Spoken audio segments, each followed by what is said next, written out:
In 2 hours, about 40 employees will serve as many as 550 meals. Worldwide, in over 31,000 locations, McDonald's serves 50 million customers each day. On an annual basis, we serve over 800 million pounds of beef. We serve over 600 million eggs. All of that on top of the fact that we serve over 3 billion pounds of our world-famous French fries.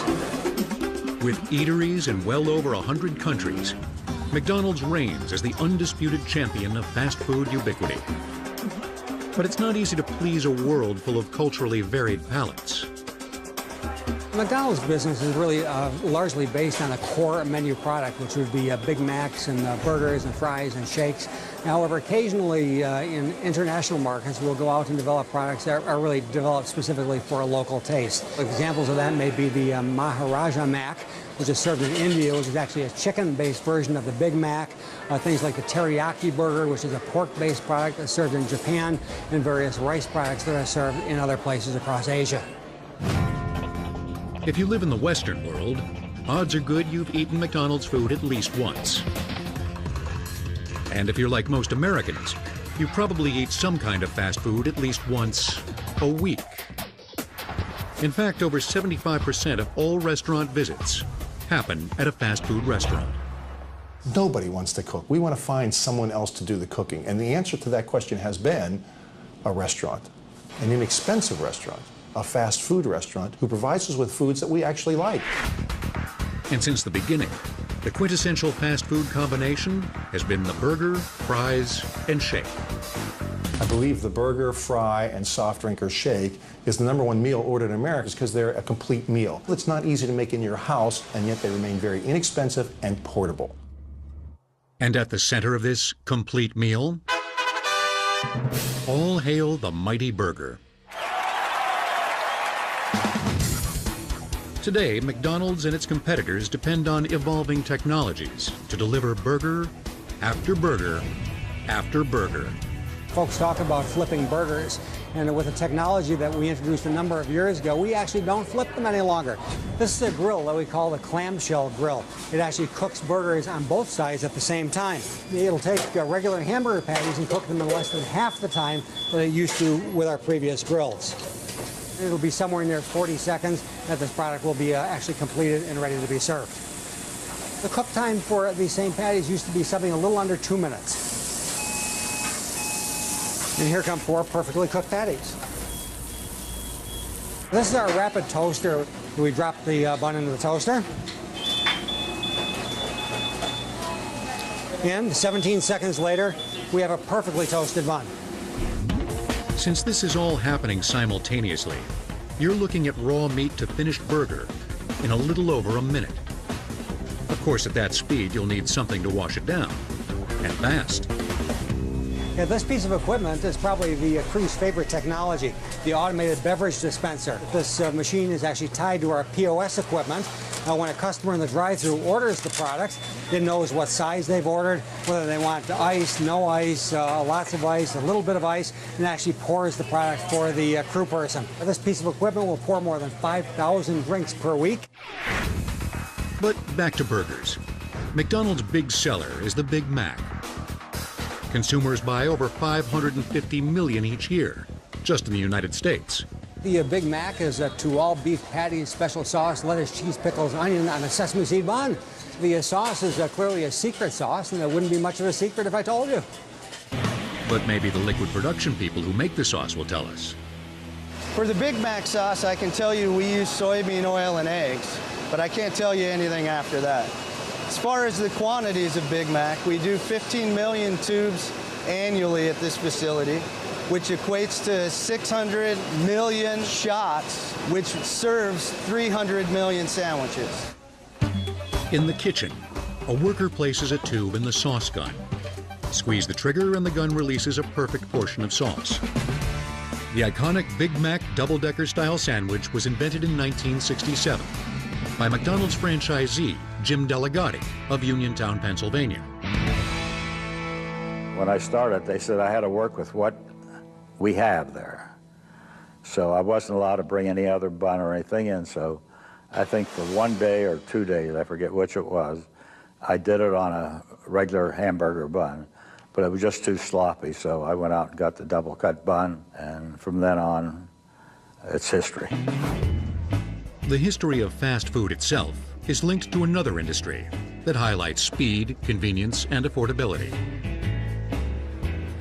The burgeoning post-war car culture spawned a new kind of place to eat. Drive-in restaurants sprouted up all over America, most notably on the West Coast. They may have been a lot of fun, but drive-ins weren't all that fast. The fast food joint as we know it can be traced back to a source with a now familiar name.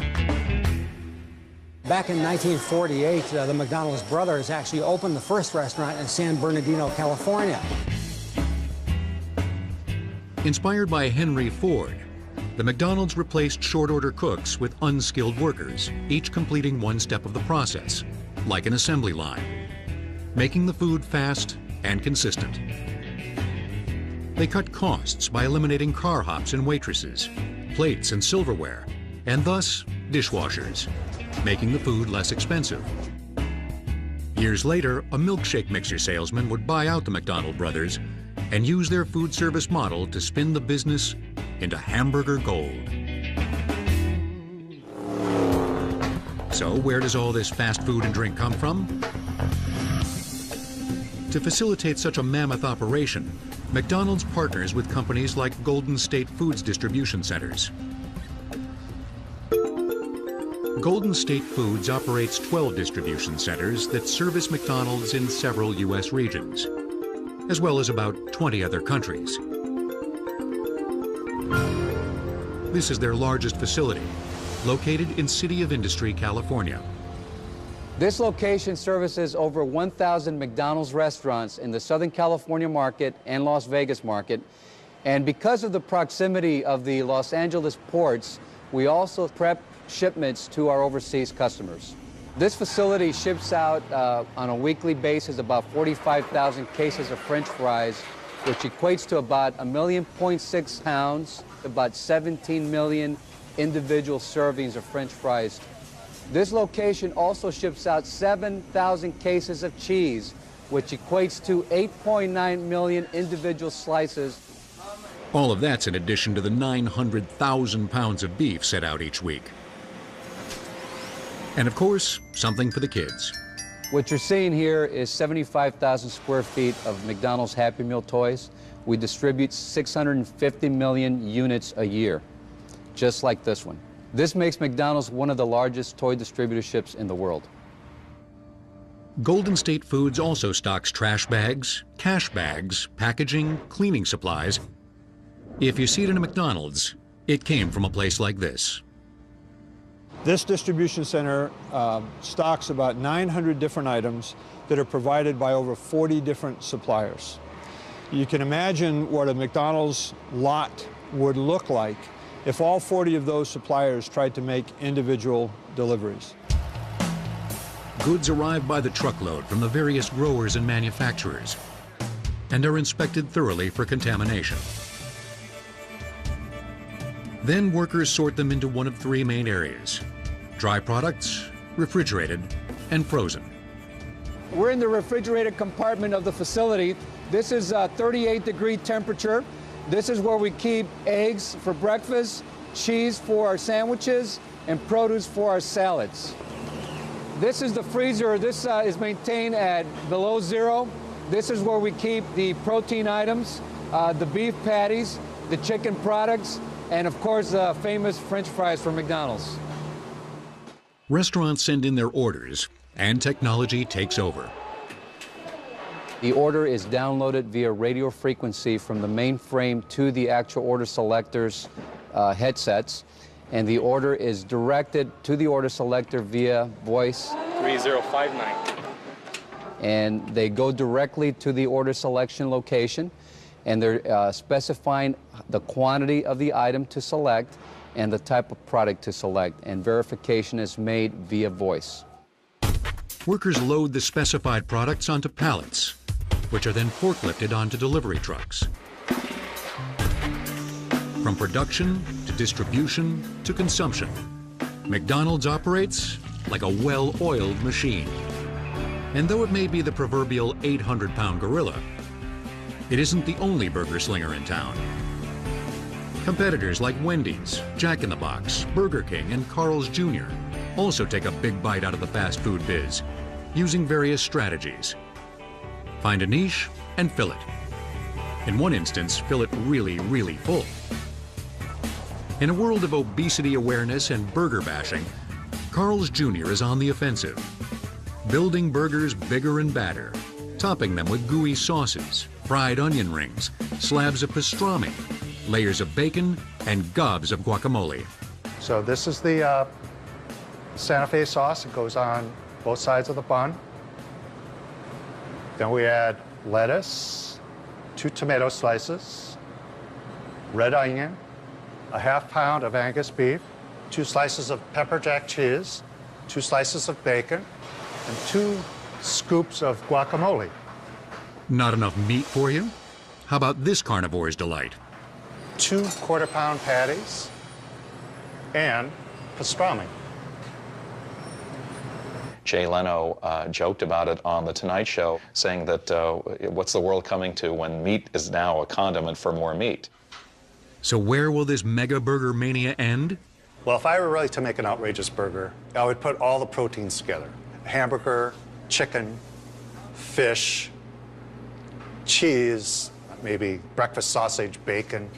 It would be awesomely bad. But a gigantic burger does not a perfect fast food meal make. Would you like fries with that? According to McDonald's, the weight of sesame seeds used in a year on Big Macs sold in the U.S. equals the weight of more than 2 Boeing 747 airplanes. Fast food tech will return on Modern Marvels, here on the History Channel. First introduced to Americans by Thomas Jefferson, the simple fried potato stick has become a fast food staple. Known today as the French fry, it's the quintessential side dish. Delicious, mass-produced, and massively profitable for fast food restaurants. More than 1 million acres of U.S. land, about the size of Rhode Island, are devoted to the growth of potatoes. And 35% of the harvest goes to making frozen French fries. These potatoes in this particular field today are russet Burbank. This particular potato here is about a 10-ounce potato. We could get approximately 100 strips out of this potato.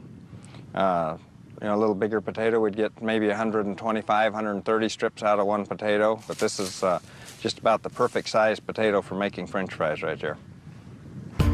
The Ochoa Foods potato processing plant in Warden, Washington, converts 2 million pounds of potatoes into nearly 100 million French fries each day. The potatoes are brought in from the field and separated by size. After an initial wash, they're off to the steam peeler. It's about an 1,800-liter vessel. We put in about 800 pounds of potatoes and turn the steam on. It's about 250 psi of steam, which equates to about 405 degrees. As the drum rotates, steam enters through a high-pressure valve. When that pressure is rapidly released, it causes an explosion that blows the peels away from the surface of the potatoes. They're in there for about 10 seconds. After a quick rinse in the barrel washer to get rid of the loose skins, it's time for inspection.